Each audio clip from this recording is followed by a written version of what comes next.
Good morning, world. I'm in my pajamas this morning because this is how dog training really happens, is when you're in your pajamas. Scouty, poor little guy here, has a little bit of just a very minor infection on his abdomen. And so we're using chlorhexidine wipes just as a little disinfect or antiseptic. And it's going away, but you know. However, he hates rolling over. He feels a little vulnerable. He's been with me for almost a year now, and so he's willing to do it for me, but he's definitely not willing to do it for the vet. And he's only kind of willing to do it for me. So today I grabbed a handful of treats, and I'm gonna see if I can get him to just be a little more calm and chill about it, even though I'm telling him to instead of him choosing to. Sit, please. Now he already knows the sit and down commands. Down. Good, all the way. I'm kind of in the way here. Dear, good boy. But I'm gonna give him a treat for completing it anyway, just to get him in the right mindset of, oh cool, things are happening. Now, if I know that if I push on him, he's gonna wanna roll the opposite way. You see his hips shift towards me, even though I pushed away from myself, he shifts in. That's okay, I'm gonna give him a treat just for thinking about it. And I'm just gonna see if there's any direction here in which he'll let me push him a little bit, and there's not. So what I'm gonna do is hold his front leg and push on his shoulder with my opposite hand.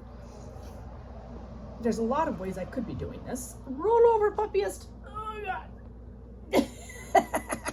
And I'm gonna have to do it one of those other ways, clearly. Come here, you.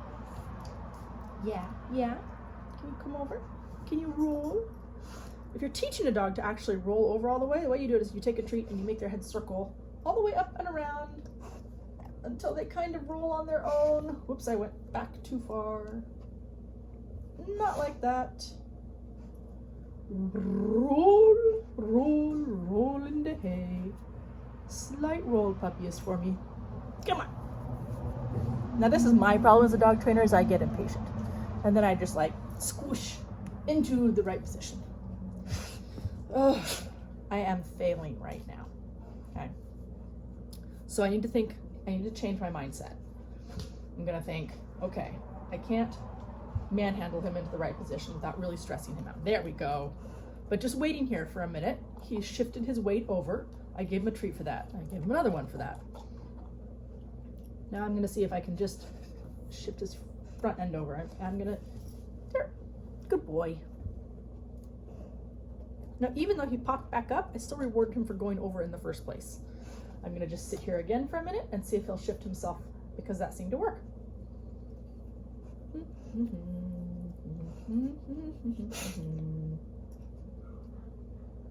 not giving him a treat. He's sniffing very furiously at my hand where I'm holding the treat, but I'm not giving it to him. Hi. To roll over a little bit. And I brought it over here just so he'll naturally shift his weight to one hip. I'm waiting for the moment. I really, really, really want to just give him a little nudge over, which I could do with all my other dogs. The difference with him is he doesn't feel super safe. Like as soon as you start pushing on him, he sort of acts like, uh-oh, you know, you're gonna do something I really don't like, even though I really don't. But I don't know what happened before I had him.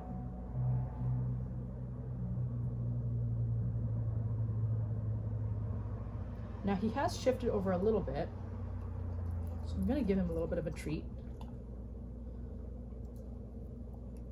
Now I've got the treat in my hand again, so he can't just take it. And because I'm an impatient person, what I'm gonna do, I'm gonna give him a little belly rub. But you see how still he just went? He's looking at my hand like, uh-oh, are you gonna like hit those little sores and make me go ouchie? So I just kept rubbing until he realized, no, I'm not gonna do that. There we go. Good job. I'm gonna give him some more rubs just to desensitize him to the idea that yes, I'm rubbing him.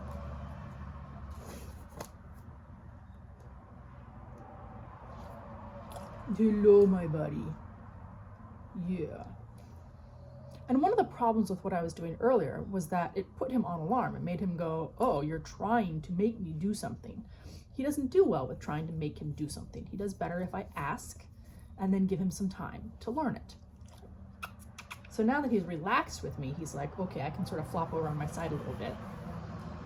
And I'm just gonna lift this leg. Ooh, ouchie, there's his ouchie. He's a little protective of it.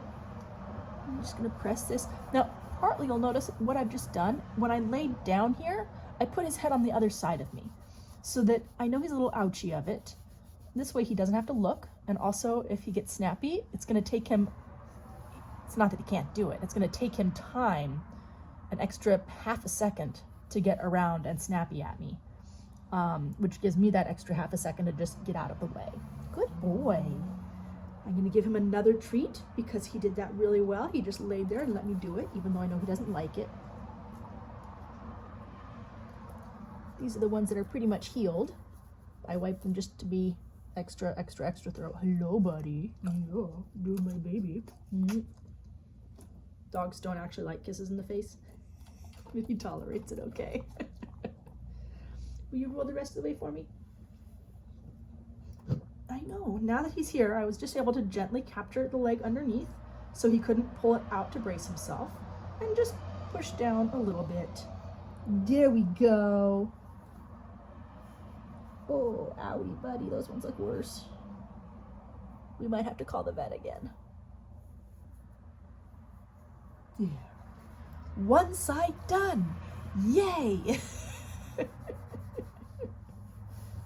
Oh, that's my big guy. Now, of course, we're gonna start all over with the other side. We'll see if my patients can handle it. I won't make you watch though. You get the idea. You give your dog a little time, let him chill out. If they'll let you roll them over, awesome. If they won't, don't argue with your dog because you're not gonna win. Or if you do, it's gonna create such trauma over everything that next time it will be even harder. Don't make it harder.